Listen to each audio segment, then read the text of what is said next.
Welcome to the Rosenfeld Review. Lou Rosenfeld here, happy to be joined by Daniel Orbach.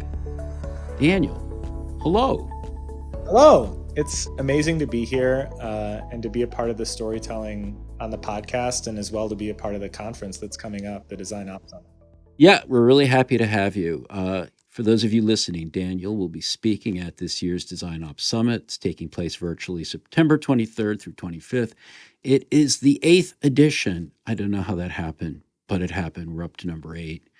And I'm really excited, Daniel, because I don't know you. I didn't know you. I never talked to you until we got on this podcast together. And that's emblematic of this year's program in many ways, because this is, of all the conferences we've done, I think this one is the most community driven, where most of the speakers have come through the CFP, the call for proposals. That's how we got to know about you. And, the design world's big, and there's a lot of people with a lot of really great ideas. And my network's pretty big, but I know that networks are full of bias. And so I'm really glad that that we have a lot of speakers on this program that I don't know. You and I don't know each other. To me, that's the way we advance the field, because we start surfacing people from all corners of the world, really. And that's how we built this program. Just earlier today, I was doing a podcast with one of your fellow speakers, JP de Guzman, who is based in Manila in the Philippines.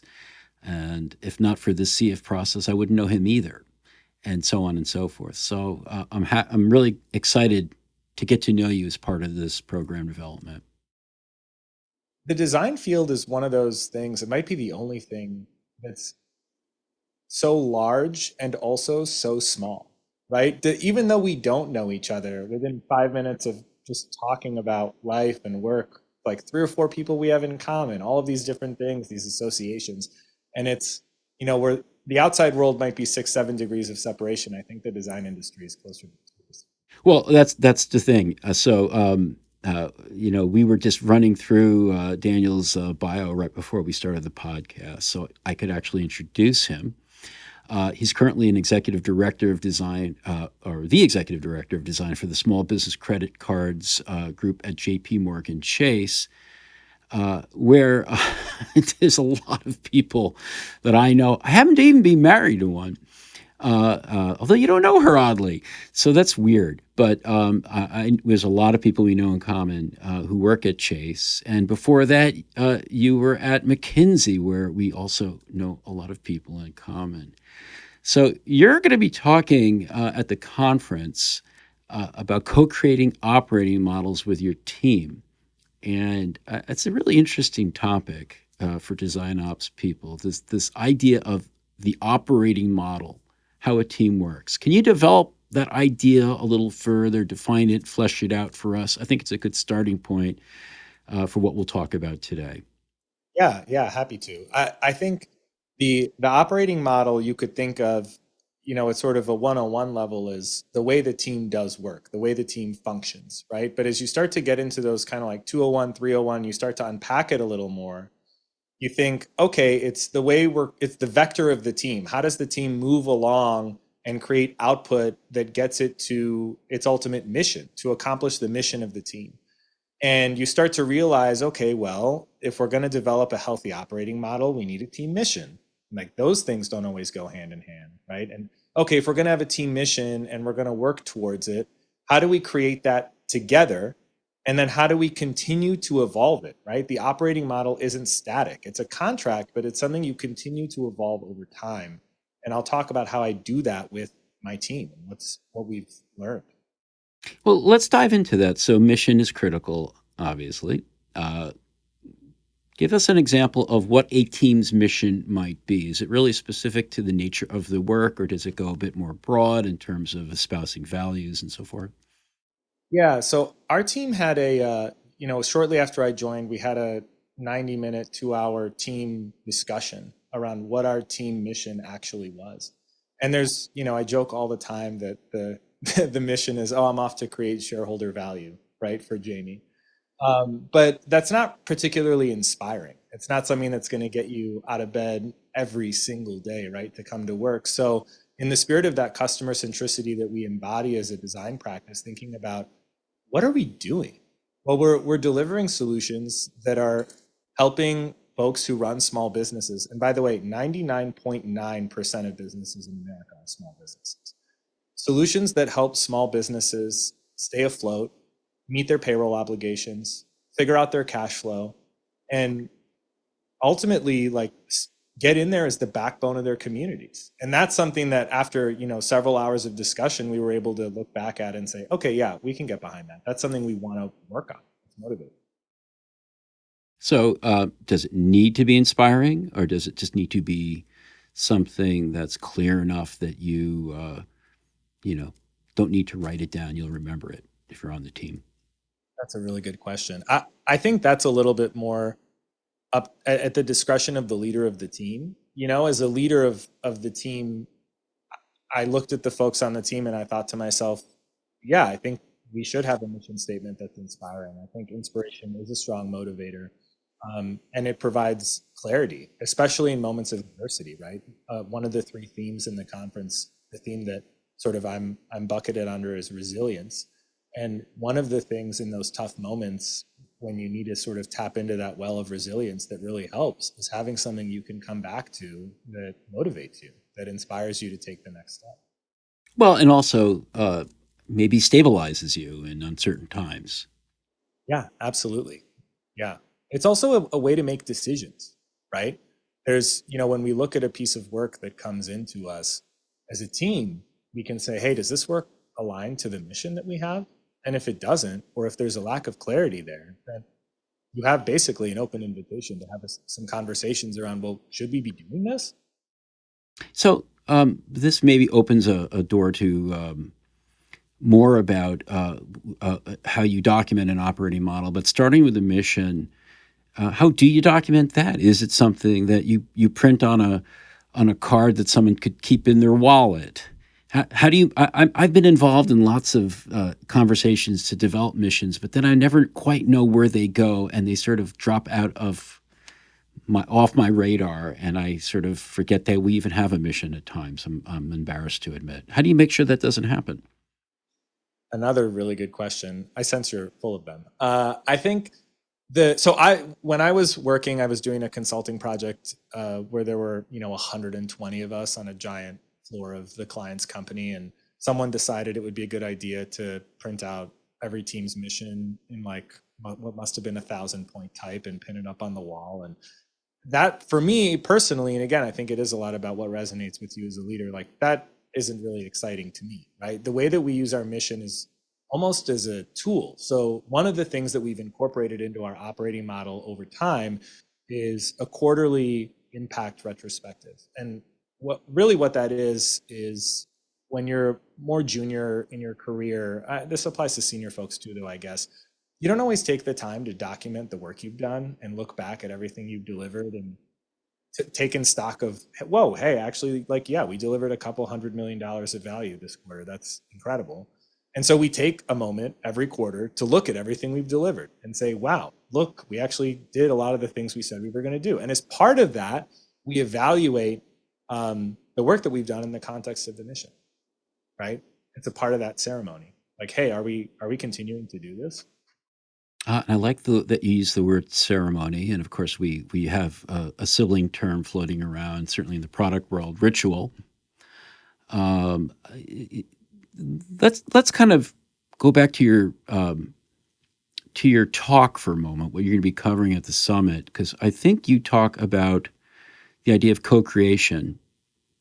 And to me, what you're trying to do is not just get your team into the process of thinking about mission, but do it in a way that is built around how they how they bring themselves to the job. And just like you bring yourself to anything else, there probably are rituals. There probably are ways that you don't even we take for granted. And so, do you have to do a little bit of cultural exploration with your team about how they bring themselves to the job, and then how things like rituals and ultimately a mission fit within that. I know that's kind of a hand wavy question. I am literally waving my hands. You listening can't see that, so I had to explain that. But what is the how does that fit into how you get your team to explain how they relate to their work and how things like rituals and a mission fit in? Yeah, that's a really good question. I think I need to stop saying that because they're all good. I think as you were talking, it occurred to me, I don't think I've ever really thought about it this way, but the rituals and ceremonies are a scaffolding for our culture, right? And I'll give you an example of what I mean. We have a stand-up meeting. It is, a typical 15-minute long stand-up meeting, although I think we've all been in 45-minute long stand-up meetings in our careers. That we have a couple times a week where we just talk about what we're doing for the day. And somehow, I'm not exactly sure how this happened, we started playing Wordle at the end of every stand-up. And it has become something that we do religiously. I have a New York Times Games account now. We track all of our statistics. When people get it in 2 guesses or 3 guesses, it really makes my day, and it makes the day of a lot of our team members. And that's what I mean by scaffolding. Creating those ceremonies or rituals and running through them, they take on a life of their own. And as you continue to go through them, the culture organically grows on top of that. There are also inorganic ways to influence culture and ownership, right? And that, I think you can be a little more top down and say, as a leader, I do want you to operate in more of a T-shaped way. I would like our content editors to give input into design and research plans. I would like our researchers to get into Figma and mock things up that they think would be beneficial to our customers. Personally, I'm a really big believer in pushing beyond the boundaries of your role and trying to contribute and solve problems in whatever way you can. And I think that's another, giving people permission to do that is also a big cultural movement. Well, it's interesting. I'm trying to think of this to some degree as maybe an ethnographer would, and what kind of rituals and ceremonies are observable, and how you might get at that versus what you might impose as a leader. And then, of course, there's the in between, which I think you're getting at in your talk, which is like the more consciously not imposed and not organic, but co-created aspects. So let's jump into that a bit. What do you mean by co-creation in the context of operating models? Giving the team ownership over the way we evolve our working model. And I use the word evolve very deliberately because I did bring a sort of 101 or a seed of an operating model that really only consisted of a few things, right? A stand-up, a planning meeting, a design critique. It was like 3 meetings in a 2-week cycle, right? And I said, and there's a really great article. It's a little bit old, but it's from 2006. Kevin Slavin wrote it in MIT Journal of Design and Science. And it is about systems design. And he talks a lot about you can't really design a system. You can design a series of interventions that nudge towards anticipated outcomes, right? And that's kind of how we started, right? I would like the team to operate autonomously. I would like the team to be able to plan work. I would like to understand where people are spending their time. And here is the bare minimum for how we can get started in doing that. And the rest we'll figure out as we go based on feedback from the team, based on what's working and what's not. And I think that openness as a leader, telling the team, hey, I'm open to evolving this. You also have a pen to write the story with me, is a huge lever you can pull to get the team bought in and get them owning the process. Got it. Okay.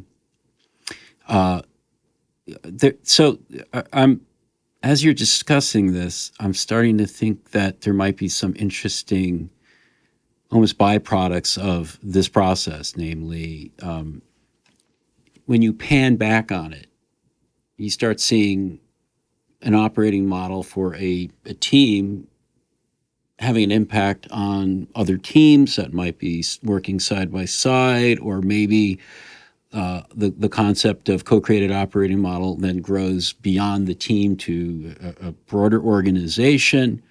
And then you could also zoom in and at an individual level, let's say an IC, do they start thinking in terms of operating model? So you got my head swirling around quite a bit here, Daniel. I'm getting faint. I better take a break. Let's do that. Everyone, you're listening to the Rosenfeld Review. We're talking with Daniel Orbach. We'll be right back. I'm going to give you 5 reasons you should be using the Rosenverse. First one, where else are you going to find 100 events that you can attend for free every year, 2 a week, about product management, product design, and UX design, plus a highly engaged Slack-based community of over 13,000 of your peers. What else are you going to find in the Rosenverse? You'll find hundreds and hundreds of recordings of conference presentations and community session recordings, all in one place from a single search browser interface. And behind those hundreds of recordings are hundreds of experts, people who have advanced the field, people who are your peers who are doing interesting new things, all in one place.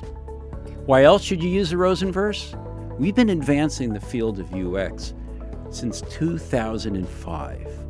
You're going to find the most advanced content on such topics as design operations and program management, UX research, and a host of other topics from climate UX to civic design to how designers can work better in product organizations. Lastly, you've been trusting our content since we started back in 2005. Whether it's our books, our conferences, our community sessions, well, we think you're going to trust the way we've brought those all together so that you can spend less time searching and browsing and more time learning and benefiting. I hope you'll try out the Rosenverse, and I hope you'll consider upgrading to a gold paid membership because it brings you a lot more. Not only do you have access to hundreds and hundreds of recorded conference presentations, but you also get access to the Rosenbot, which is a ChatGPT 4 level chatbot that we've been training on all of our content, including our growing collection of nearly 60 books and counting. It's all there, it's all great content, and the Rosenbot is a cutting-edge way to get at it. You can try the gold membership out with a trial for 2 weeks. Give it a try. Hope you like it. Welcome back to the Rosenfeld Review. Lou Rosenfeld with Daniel Orbach. We're talking about operating models. And Daniel, I was, having that, this happens to me a lot. Like I start thinking about an idea and I want to go in all the directions, sometimes side by side. In your case, I wanted to kind of pan back and think about the concept of operating models at the team level, maybe side by side to peer teams. The organizational level, maybe moving sideways to the, related teams that, you may be working side by side. Maybe you're infecting them with the idea of operating models. And maybe even kind of going deeper where operating models start to have an impact on individual contributors. So let's start with let's go broad here. Do you have any experience seeing operating models start infecting broader design organizations? Absolutely. I think you have the way I would think about that, which is really additive to what you're saying, is how do teams interface with each other? Because that cultural exchange, we keep talking about culture, I think is how teams get infected. And I think in our 3rd or 4th sprint that our team started doing this, the other card teams started going, hey, we want to be doing that. And now the entire card organization operates in a similar way. We don't do the exact same things because, again, I don't think that's portable, but the same principles of containerized work, of focus, of iterative planning, those things have sort of crossed the borders, right? And in an organization where shipping a single feature could implicate 15 different teams, Mm-hmm. sure that you are working in a way that is at least relatable is critical. So, Otherwise, you can get jammed. Yeah. and do you then see in those situations where there's the infection of side by side teams, does that start to roll up to much larger organizations, whole design organizations, let's say, starting to think in terms of operating models? Is that something you've experienced? I don't think I'm there yet at Chase, but the interesting thing about that kind of scale is the relative maturity of the teams in the organization, right? The spectrum in a 900 person design organization of team maturity is enormous. And that's not a bad thing. It's just a byproduct. It's the bell curve that you get at scale, right? And I think the challenge for a leader who's quite a few roles above me is to think about how do you create a system and environment where the teams that are at those levels of maturity have the autonomy to function in a way that's appropriate, but we're all using the same vocabulary in those Mm-hmm. courses that create a level of interoperability that does make you feel like that there is a Chase way, that you're doing things in a way that feels similar. Okay, you just tripped this wire for me that, like, very rarely, it seems on the Rosenfeld Review, does this issue of shared vocabulary not come up at some point or another. I mean, I think it's this theme that's underappreciated, which is the need for different kinds of people to collaborate. Well, not the need, but the challenge, and often a big barrier is this one of vocabulary.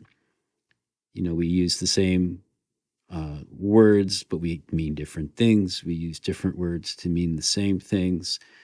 It's problematic, and that's half the battle in my mind. Can you talk a little bit about what you mean by shared vocabulary in this context? Yeah, in this context, it's a feeling of familiarity, of recognition of how other teams are working, so that you know how to plug into the work that they're doing, right? Like if you know, hey, team ABC is having a QBR, I should be able to know quarterly business review. What happens in that meeting? Who's going to be in that meeting? Do I need to attend it? What are the outputs going to be? That sort of shared vocabulary, right? Hmm. Uh, but I think too that there's a huge amount of active listening that goes into developing that, Lou, right? Like when you're in a meeting and someone uses a word and you think you know what it means, taking a beat and saying, well, does it mean that? Should I ask them to unpack what Hmm. they, and probably 50% of the time when I do that, it's not what I thought. Hmm. But why? But probably you only do it a small portion of the time. You probably should, right? And why is that? Is that, do you need permission? Is it a cultural issue or is it a personal issue? Or just a comfort, Yeah. a wanting to believe that it means what I think it means. And there's a lesson in there for me, and I think for a lot of us around what it means to continuously challenge yourself and continuously challenge your understanding of what's going on.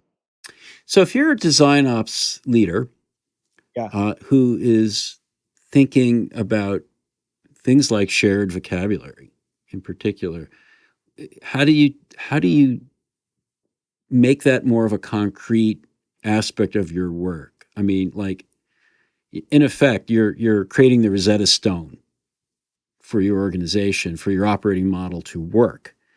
Um, but you're not getting out the clay tablets and etching things. So what are you actually doing to move that along? Is there an artifact? Is there something else that you should be thinking about? I found in my experience that documentation, i.e., writing down what the thing means, isn't always the most effective way Hmm. to arrive at shared vocabulary. And that taking a more of a kinetic approach and actually putting yourself in different meetings that different teams are having people cross pollinate, facilitating opportunities for people to see what other people are doing, that is what leads to the shared understanding. And then over time, you can start to take, a two in the box model where on a team you might say, okay, I'm going to have two designers working on this. And then I'm going to take one of those designers and actually graft them onto another team, and they'll come with all of that embedded context and culture, et cetera. And in doing that, you can sort of you can have teams meld into each other over time and operate in a way that's more similar because there's shared DNA there. Exchange students, Yeah, exactly. pen It's pals. yeah. And by the way, the designers grow a tremendous amount from that, right? The exposure that they get to different people, different teams, and the voice that they get to have, right? To come into the team and say, "Hey, Another team, we did ABC. What about trying that here? That's a huge component of developing their voice as a leader, as a designer. So let you might actually be answering the last question I had about this, which is zooming in and thinking about the individual and how they interact with the concept of operating model, and does it become something for them in your experience that helps them be more successful and feel more engaged and maybe even enjoy their work more. Yeah, if a team operating model is how the team spends their time, personal operating model is how you spend your time. Mm-hmm. Something I tell the folks on my team a lot, and I can't take credit for this statement, but I don't know who coined it, is like, you either happen to work or work happens to you. And having a strong personal operating model is the best defense against having work happen to you. And I'll give you an example. When I was a project manager at McKinsey, I remember I was having a personal crisis looking at my calendar. I just totally froze up. I was overwhelmed by all of the different meetings I had. And a mentor of mine who's incredible, Lois Schonberger, she had me print out my Outlook calendar on an 11 by 17 sheet of paper.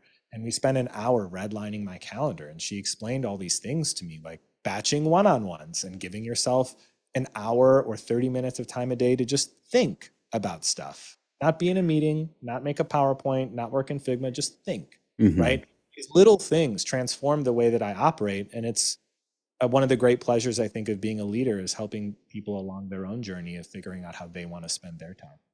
It's interesting. I mean, there's a lot of analogies to writing a book here. I think a lot of times authors have a similar challenge. They're so sucked into generating prose that they stop thinking. And then there's methods like the Pomodoro method, maybe you're familiar with that, that force you to, like, every, 20 minutes, stop, set a timer and step back and don't write for a bit and reward yourself.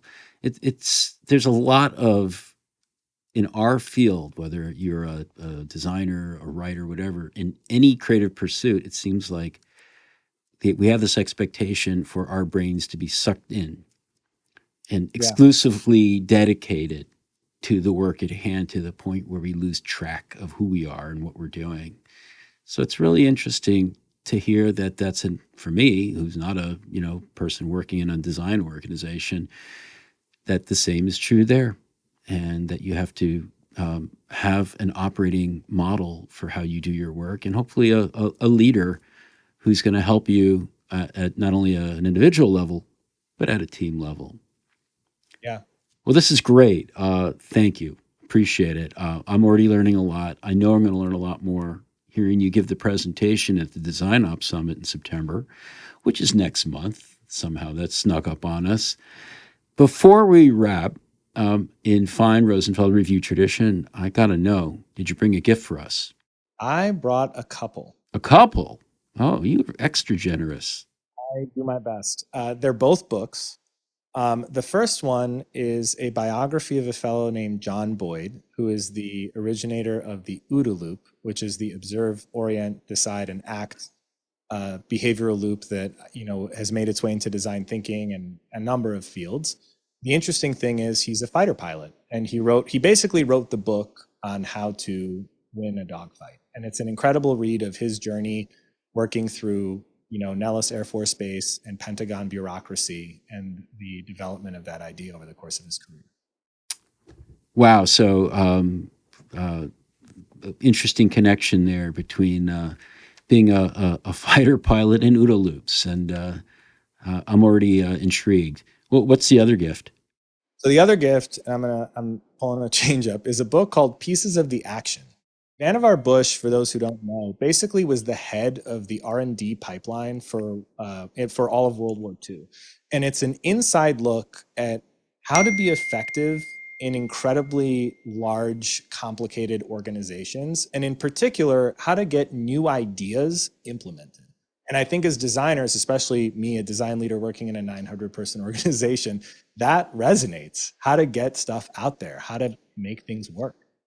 That's great to know. I always assumed that, if I knew about the Memex, I knew enough about Vannevar Bush. I didn't realize he was writing in this space too. Yeah, I think with these books, this book was published in 1970 originally. You read it, and it's a good reminder that everything is a remix, right?